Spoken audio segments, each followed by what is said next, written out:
Hello all, welcome to week 4. Our first lecture this week is about the post-Civil War legacy. So we've talked a little on and off about the Civil War and Reconstruction over the last few weeks. Like I said, I'm really assuming that you have a strong background in American history, so if you feel like that's a weak point for you, please let me know and I can recommend some additional readings. So we're talking about the post-Civil War legacy.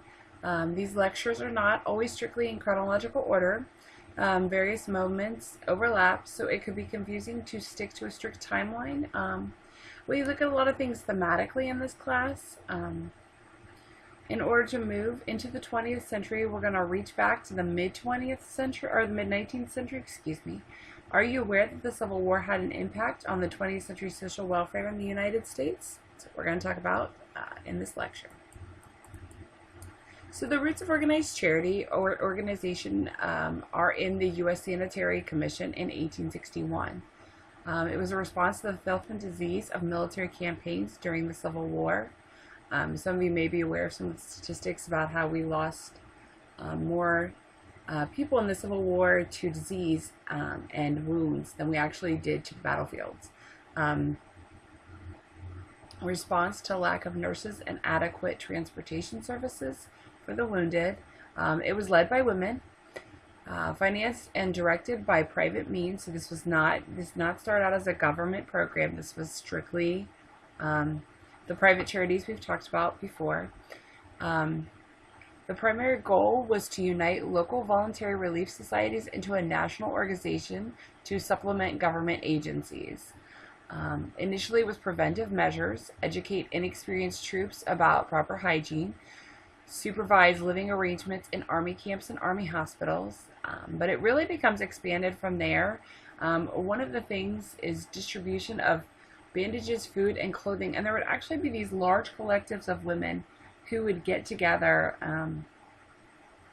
and they would roll bandages and they would sew clothing and prepare things to give to these charities.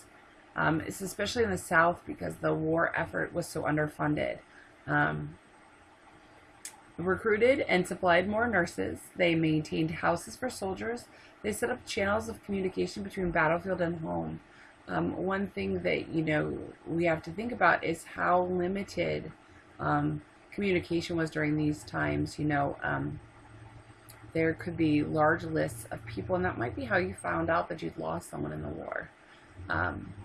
It set a precedent. There were 500 volunteers, $25 million in services, groundwork for progress and public health, an organized and coordinated effort by a small group of volunteers of committees supported by a central association, can educate masses of people, influence opinion, and bring about change. So it really showed what this small, which is a rather small group, can actually do, which we're going to see more of with the progressive as we move into the 20th century. There's the Bureau of Refugees, Freedmen, and Abandoned Lands become the Freedmen's Bureau.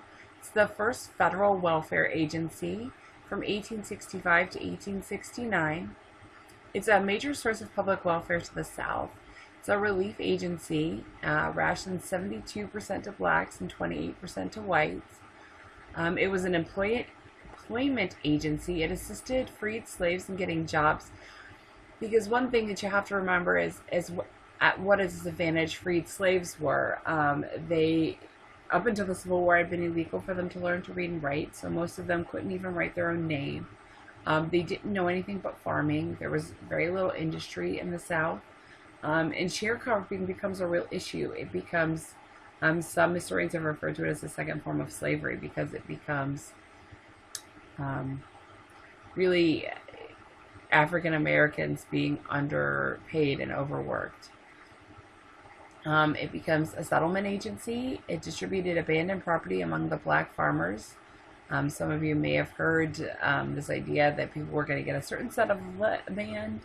There's very little of that actually happens during Reconstruction, a lot less than the mythology supports. And transportation home for refugees. There's a health agency. It established 48 hospitals and employed doctors. An education agency established schools and colleges for freed slaves.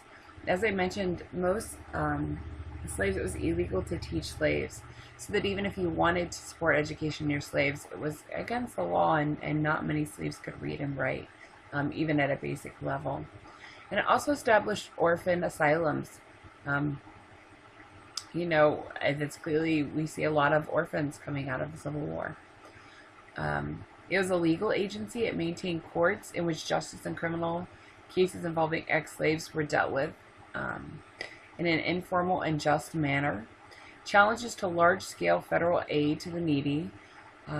Northerners protested aid to the Southerners. I think most Northerners saw the Southerners in a very negative light, especially right after the Civil War, and they did not want to feel like their money was going to them.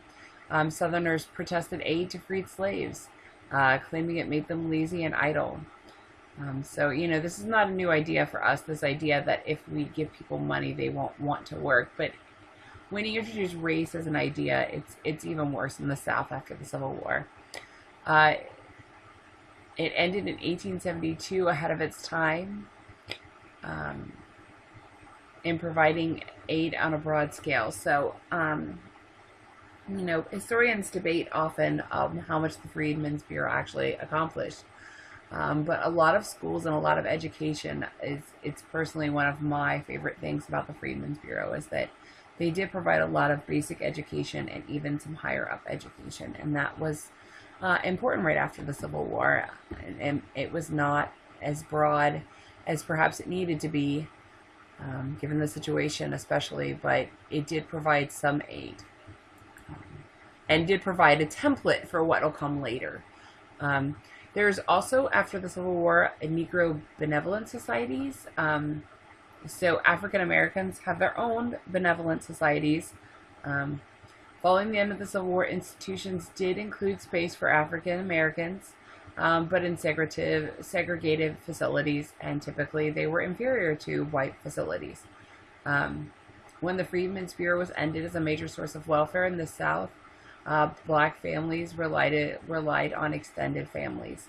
Families were not always enough, so Negro benevolent societies were developed. There are fraternal orders, women's clubs, mutual benefit societies, and church organizations. So and these four kinds of groups become really important in the African American community in the end of the 19th century. And women's clubs will reflect a lot of the things we've already talked about. This idea, one of their phrases is uplift as we climb. So their idea was that we are climbing out of this working class, and as we do, we're going to bring the working class with us to this middle class lifestyle. But we're still going to see, even within that community, we're going to see a lot of moral judgment and a lot of class judgment. They generally collected small dues. They had sick benefits and burial fees. That was really important. Not a large number are well-funded, but they did try and help their neighbors. It was important to work in the communities. Poverty in the South was not limited to the blacks, clearly. But the highest incidence of American poverty after the war was in the South for whites and blacks alike. The Civil War is clearly devastating to both sides, but we can see it's far more devastating to the South than it is to the North. Okay, so this are my week 4 references. Some of you may want to talk about some of these early roots of charity organizations, so be sure that you check out some of these sources about especially the Sanitary Commission and some of the initiatives after the Civil War. Thanks, guys.